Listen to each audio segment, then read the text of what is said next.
I just got a PSA return back with a bunch of 10s and somehow I'm going to lose money? Let's talk about some of the risk involved with buying ultra modern cards to grade and flip. First, we got to take a look at some of the other cards in the submission though. And of course, it wouldn't be a JavaAkuma submission without some mid-era holos. We got a Charizard Freeze Bolt first edition PSA 10. This is my second or third Freeze Bolt Charizard in PSA 10. Finding some really nice copies for pretty decent prices on those cards. This one we have a Shining Darkness Charizard Holo. This one got the 9. I've had a couple PSA 10s of that card as well, but that one got the 9. Next up, we've got the Galactus Conquest. This is the Blastoise in a PSA 9. I love this card. I buy it all the time. This one's unlimited. I really like these Platinum, just these mid-era. I feel like they have really good artworks, and man, I am growing more and more to believe that Gold Stars are the best looking Pokemon cards of all time. I keep looking at them, and I'm like, I do not see a flaw in these. They are absolutely beautiful. Let me know in the comments below if you agree, disagree, which cards you like more. We've got a PSA 10 Shining Darkness Venusaur. This one's super nice. We got a bit of a double swirl. We got almost a full swirl here and like half a swirl on this side. Love when we can get like the double swirls, especially on a Venusaur.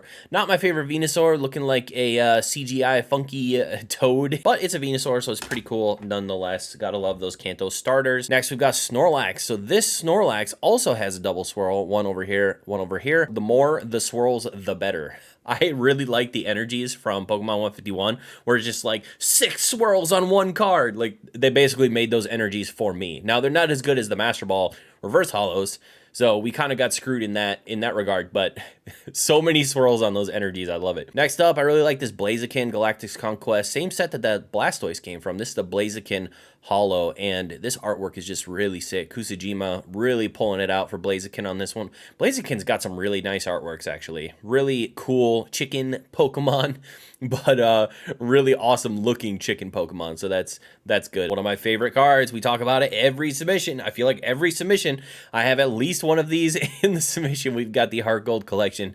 Arcanine Holo Mint 9. I actually had a person come up to my booth at Collecticon. He came up and he saw this Arcanine and was like, I don't even really like Arcanine, but this card is amazing, and he just like snap bought it. It was a PSA 10 as well. I think these cards are great. The Ninetales, the Arcanine, any of the cards that also include the stones, it's just really interesting. Tells a story in the artwork. Beautiful, beautiful card by Saito. Next up is the best Gen 3 starter. This is Swampert. Swampert is so OP in the game. Ground water type, absolute badass. This is probably not one of my favorite artworks of Swampert. Swampert has some really nice artworks. And honestly, Mega Swampert, the Mega Evolution, pretty badass of this as well. Just turns into like a bulky behemoth of a Pokemon. But yeah, this is a Beat of the Frontier Swampert Holo first edition in a PSA 9. Unfortunate about the 9. Probably not going to sell for very much, maybe 30-40 bucks in a 9. This Ampharos is one of my favorite, I think. This is one of the better holos in my opinion from Shining Darkness. Look at that nice swirl on the left hand side there. Absolutely beautiful. Ampharos is one of my favorite Pokemon. Really kind of I feel like a lot of people like Ampharos. He's kind of like that second, third tier popularity Pokemon, but I love his little story that he gets in Gen 2, where you have to go get the medicine and you have to heal him before you can fight the trainer in the town. But yeah, very, very beautiful swirl here. I love the electric shockified stuff happening around him. And of course, this is a Saito artwork. So what else do we have to say about it? This is a card that really shot up kind of with the waifu boom when all the Chinese buyers were coming into the market and buying up different like Sun and Moon era waifus and stuff. Really cool texture. I actually opened a Remix Bout box, and this was the secret rare that I got out of the box.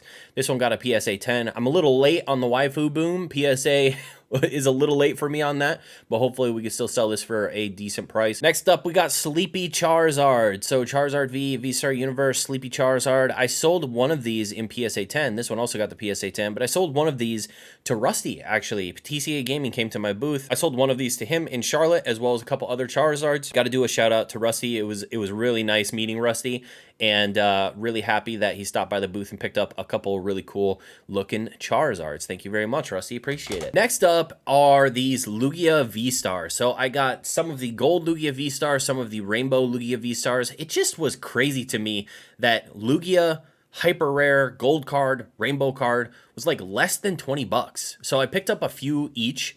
They don't sell for a ton in a PSA 10, maybe like 60 to 70 for the rainbow and the gold. It's not crazy, but to me, it was just crazy. Like Lugia, one of the most popular legendary Pokemon of all time, only a chance of one out of every box. Same with the rainbows.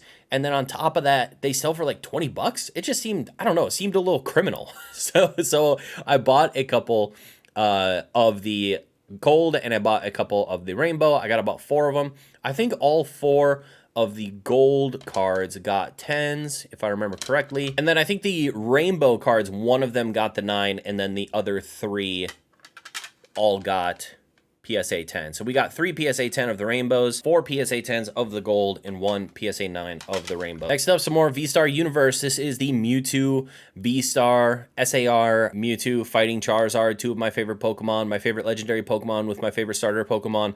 Absolutely awesome. I love the little touches of the little horrified Diglett down in the corner and the little Tangrowth being flown around by all the power being exerted here, and obviously we have an insane clash of the Titans happening on this card. But also, if you guys haven't noticed, Charizard's flame on his tail is blue, which is really weird. I don't feel like I've ever seen the normal Charizard have a blue flame before. I've seen, obviously, the Mega Charizard has blue flames.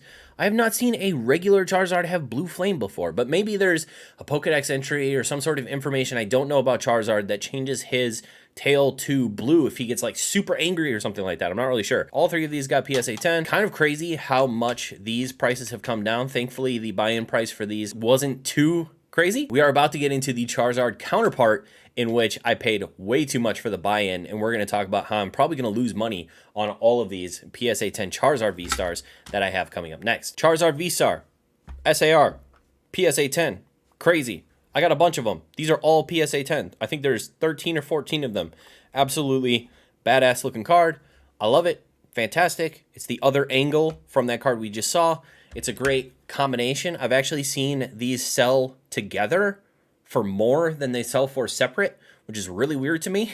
I don't understand why somebody would do that, but maybe I need to pair some of these up. Maybe they'll sell faster. This card is going to be a loss leader for me this month. I bought in a bad spot, but a spot in which I couldn't have really determined would be a bad spot. So to illustrate what happened, I have a picture of a bell curve, because this is exactly what Japanese prices did a couple months ago. Was they shot up real quick and they shot down even faster. So this is going to be the best way for me to explain how exactly this play didn't work out the way that I thought it was going to. So when I made the decision to buy all of these cards, the card was going for about $55 to $60 raw. And during that time, PSA 10s of this card were going for about $120. So my thoughts were, Charizard is a high liquidity Pokemon, super popular. This card in particular was selling a ton. Everyone really likes the artwork. And so I thought I'd buy them for $55, $60, grade them for 15, sell them for 120, maybe make 20, 25 bucks out of all of them, but do it on about 15 cards and make a good little chunk of cash. Around the months of July and August, the Japanese card market exploded with the release of Chinese Pokemon products and the Chinese buyer market coming into the Japanese market to buy up some stuff. It looks like on eBay, these Charizards peaked out around like 130, 140, so they went up like 20 bucks-ish or so. They weren't nearly as affected as a lot of the full art trainers and other things that people were looking for. So where did this all take a turn for the worse? The beginning of August.